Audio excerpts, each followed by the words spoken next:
Welcome to the Functional Spirituality Podcast.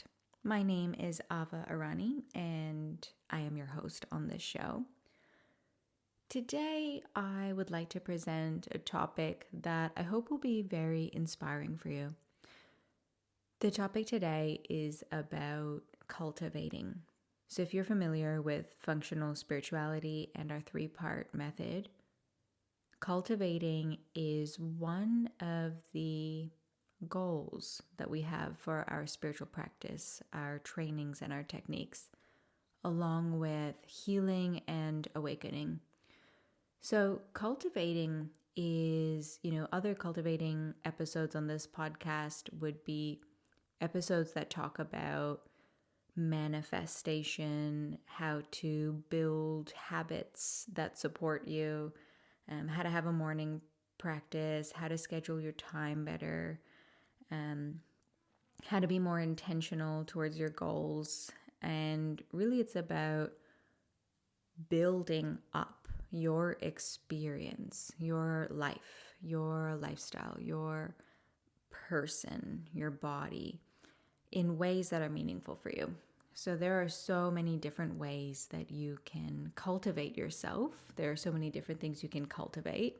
It really just covers the fact that we come to spiritual practice sometimes because we're interested in developing ourselves in a certain way or creating some kind of outcome for ourselves that doesn't necessarily relate directly to healing, reducing overwhelm and the experience of suffering and increasing our capacity. And it's not about awakening, so it's not about touching into mystical experiences that, reveal our formless essence, that kind of spiritual dimension through awakening techniques. But there may be other things that you are interested in, that you call your spiritual practice, or you do spiritual practice in order to cultivate. So maybe your spiritual practice is about strengthening the body, increasing your creativity, supporting different emotional qualities, or building different skills or strengths.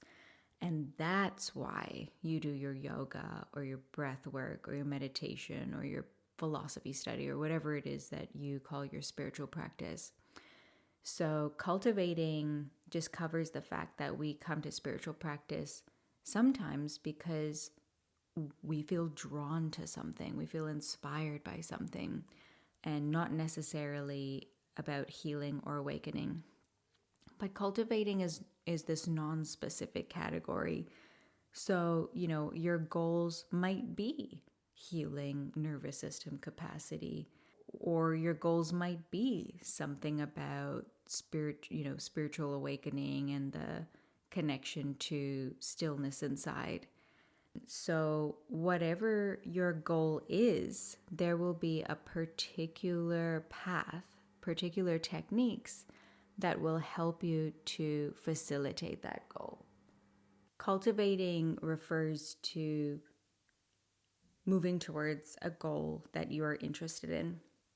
So this is so interesting to me. It's one of my favorite topics. It's like a third of my passion in life. It's something that I really have dedicated myself to, finding a really functional approach, so a really clear way of cultivating, understanding what does it mean to move towards goals really efficiently.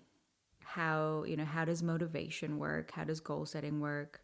What are hacks to that goal setting process? And of course, I've followed a lot of the gurus of goal setting and how to be ambitious and how to, create things and manifest things. Definitely have followed all of that and kind of come out the other side with what I feel is like a refined approach. So discarding a lot of the dogma that comes from manifesting and the kind of like, there's a kind of manifesting manifesto that everyone follows, like keep your vibration super high and visualize it in your mind and act as if it's already here.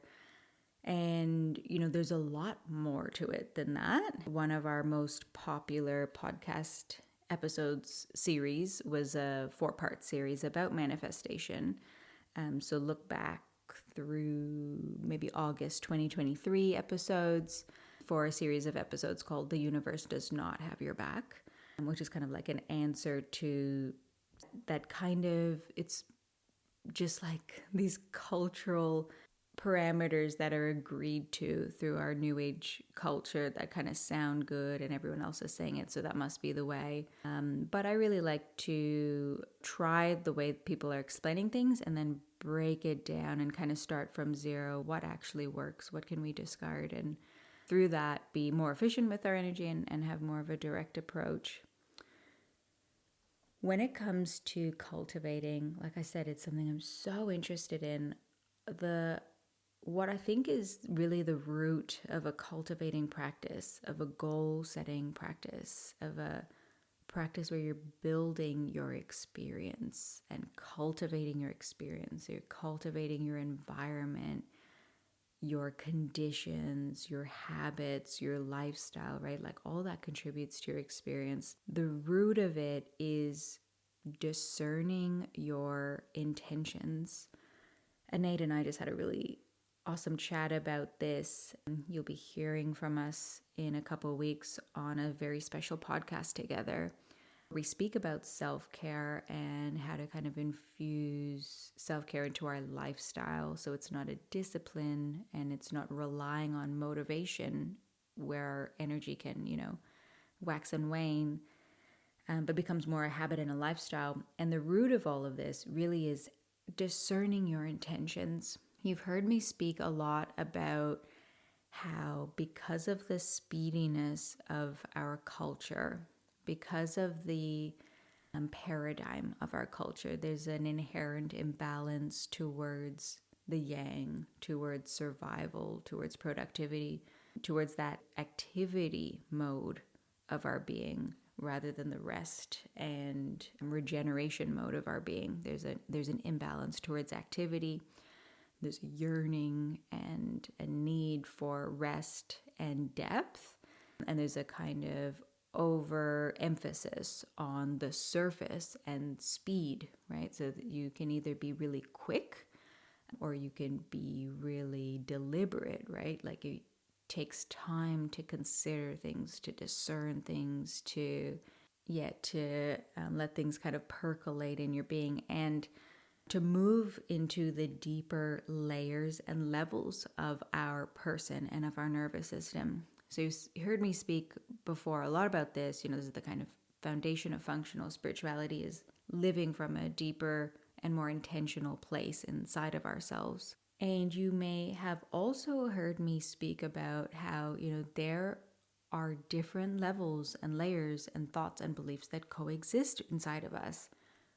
There is that surface layer of our conscious mind that is our quickest layer, our last layer evolutionarily to have developed, and is the most kind of primed and tuned in for survival. It's like maybe you could say it's one of our yangest constructs. It's our quickest thinking capacity and mechanism of our nervous system. And so it's very quick, it's reactive, it's designed for survival, to help us survive even better, to react even quicker to threats. Because our environment is no longer about life-threatening danger, this overactive and overemphasized part of our mind is, kind of mismatched to what we actually need. Now we need to be a little bit more discerning, a little bit more intentional, a little bit more deliberate, because we're in an environment that is kind of conditioned for survival. We can see the imbalance and the toxicity that comes from reacting too quickly all the time. It would be very functional and appropriate if we had our lives being threatened, but because we don't, it's not as functional. We tend to believe that whatever that surface layer of the mind is saying that we think and feel about our lives is what we think and feel about our lives. It is possible. In fact, it is quite likely that our thinking mind will tell us what we think, what we need, what we believe, what we want, and it actually not be true for 90% of our system. For 10% of our system, that's what our mind is saying. It's making the best guess. However, there are deeper levels that can think different things. For example, I want the cake and I don't want the cake. We can have multiple needs, feelings, beliefs, desires inside of our system at any time. And there are deeper levels that we fail to come into contact with that are actually more important because they are the ones that drive our behaviors and our emotions and the deeper parts of our mind. Functional spirituality is so much about moving from the surface of our experience to those deeper layers. When it comes to goal setting and when it comes to building our experience, building a life that we love, building a habit, a schedule, a job, the relationships, the body, the mind, building all these levels of our life. When it comes to building our experience, it's important to be connected to those deeper layers. It's so, so important. We're talking about the person here. So in awakening, it's not as relevant to be connected to the deeper layers of your person. In fact, it's not at all relevant. It's about ignoring the person. Cultivating and healing are about the person. So, one of the biggest obstacles to manifesting and building your life and your experience could possibly be self-worth, not believing enough that you are worthy of taking that time to connect to yourself and listen to yourself. Listen to your layers. Feel what you need. Feel what your system is yearning for, rather than what your mind is telling you that your system is yearning for. This is one of the biggest obstacles and mistakes to our healing, to anything to do with our person, our healing or our cultivating practice, is to just believe that surface of the mind, believe it's a sign. Well, my mind wouldn't say it if it wasn't true, or if there must be something there because my mind says it. Your mind can throw all manner of BS into your thoughts. If you've ever done a meditation practice or a meditation retreat, you will know that for sure. The mind will literally just throw. It's like spewing up material and content that it has been exposed to. Like one of the big ones that I used to get in really long meditation retreats was just like cartoons, just cartoon material. Yeah, it's wild. Our mind can really cycle through a lot of random material, and we don't want to just be believing that it's important. You really want to be more slow, intentional with your needs and your goals that you have. When you're thinking about what you really want and you're trying to cultivate this life or a goal in your life that is meaningful for you, you're not just thinking about what you want. Your reflection about your goals also includes all the steps that you have to take along the way and everything you need to be along the way. Otherwise, it's not even a half-assed goal. It's like a quarter or fifth-assed goal if you're not considering the process, right? Like just to have a goal, oh, I want to lose weight, or oh, I want to be a painter, oh, I want to learn French. These are ideas, right? They're not goals. They're not ambitions. They're not, embodied. Your steps of what you want need to include, like, so for example, having a cultivating process once a week at least. Maybe you have bigger ones once a quarter that are about like the year or your quarter or your business or your, what's going on for you in the next 12 months. But every week, what are you cultivating? Keeping your eye on the prize. What is most important for you? What does your dream life look like? What are the steps that it takes to get there? Having a kind of journaling process, having a dreaming and visioning process. I think it's part 3 of the manifestation series that I really kind of go into, how to vision and dream. But it's all of these same ideas that whatever your goal is, whether it's spiritual or healing or a skill or professional or your relationships, your physical body, maybe it's deconditioning, maybe it's awakening, whatever your goal is, every goal is going to have its own formula, its own steps. And, the kind of format for this process is that you need to discern that desire first. Like, what is the goal? Maybe it is learn French. You have to let that goal, grow legs and arms. What are the steps that you need to take, including what information do you need to accumulate and what activities do you need to do in practice? What actions, what information? And then you need to engage with the actions and information required to gain mastery, achieve this goal. And all along the way, you need to be reiterating, what's my desire? Is it still there? As you engage with the process, is the goal changing? Is the desire still there? Has something else become more important? We're so likely to lock our gaze on a goal and just, kind of throw spaghetti at the wall. And then other things are coming up in our life that really need our attention. And we're bypassing them for this goal. And the reason is because it's my goal. Goals need to be alive. Everything in our life, our boundaries, our goals, like everything needs to be alive. Everything is a process. It's life. It's evolving. If a goal that you have is to cultivate discipline in a certain area, then the parameters will be different. They will be not wavering, not flowing. They won't be about rechecking. They might be about locking in. Maybe you'll check further on, is my goal still, is my deep need still to cultivate discipline in this area, regardless if the practice is serving me. So whatever goal you have, the priority is really discerning your intentions. I was sharing with Ine that my most consistent self-care practice has been intention revealing. It's something I do every single night. I'm almost like addicted to it, like a habit where I just have to. I have to see how I feel and what I need and what my desires are for this day and for tomorrow, with a list of self-care practices and, every once in a while having a deeper reflection, like what do I really want? And it doesn't just change all the time. What I really want, like at the moment, what I really want is to build strength in my physical body.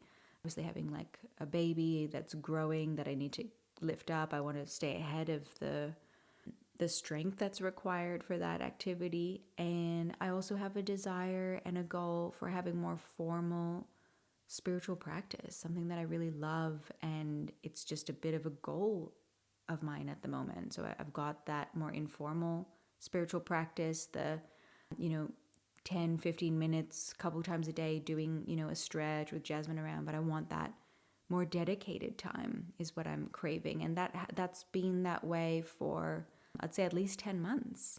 So, day to day, might want different activities, and my energy is changing, my schedule is changing, my kind of need is changing, but those goals feel pretty strong for me, and I'm flowing with them and checking in. That's one of the ways that it's becoming a habit for me. It's staying top of mind.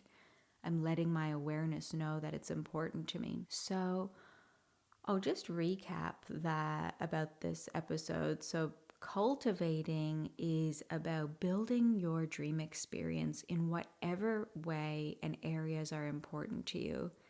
It's so important not to just live on the surface of our mind when we're thinking about our goals, which we're so likely to do. If someone says, why are you on this retreat? Or what's important for you now in your spiritual practice? You'll just say something, right? And in conversation, it's not likely that you're going to take a deep pause. You might not be one of those people. You might be that actually takes like pauses with their eyes closed when they're talking to you, takes a deep breath. It can be hard to do that in conversation, but it is your responsibility in those quieter moments. There's nothing I take more pleasure in than digging in and feeling like, what am I cultivating? What am I passionate about? What am I excited about? That's so exciting for me and so nourishing for me to get clear on what I'm excited about, dream about that outcome, plan steps of how to get there, including the information and the action that's required, and then to come back to it again and again, just reinforcing that vision, that manifestation. So I hope this has been helpful. I strongly encourage you to take action from this podcast, to have a little intention revealing process, to do desire mapping, do a whole free list of the desires, everything that you want in your life right now, and start to pick out a few of them that really kind of pop out as being important. These kinds of exercises are really helpful and support us in our intention revealing process. Intention revealing is a skill that we can get better and better at the more we do these little practices and exercises. So yeah, I really hope that you will do an intention revealing, a desire mapping practice in the next couple of days. As always, we're very open to your feedback and to hear how you're going with the episodes and the activities. So be in touch, and I'll speak to you soon. Thank you for tuning in to the Functional Spirituality Podcast. If you enjoyed the show, make sure you subscribe by pressing the plus button on iTunes or the following button on Spotify. This is going to ensure that this resource is available and top of mind when you most need it. So please subscribe now.